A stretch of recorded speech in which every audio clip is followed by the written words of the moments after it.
एक समय की बात है कि कथा का प्रसंग चल रहा था। एक धार्मिक वाणी राजा के कान में पड़ी। आदरपूर्वक पूछने पर मुनि ने कहा कि हे परंतप, संतानहीन की गति नहीं होती है। स्वर्ग में जाने का अधिकारी भी वह नहीं होता है। अतः किसी भी प्रकार से पुत्र उत्पन्न करना परम आवश्यक है।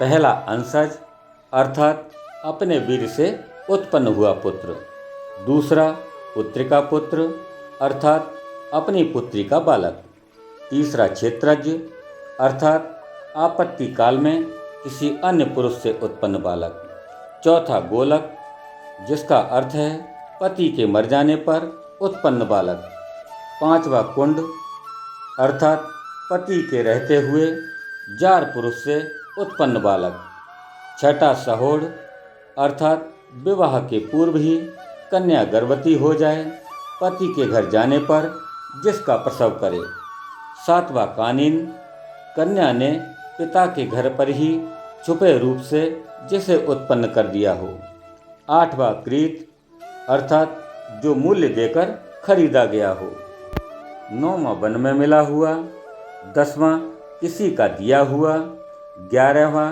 किसी निर्धन से पैसे देकर खरीदा हुआ। इस प्रकार ये 11 प्रकार के पुत्र कहे गए हैं।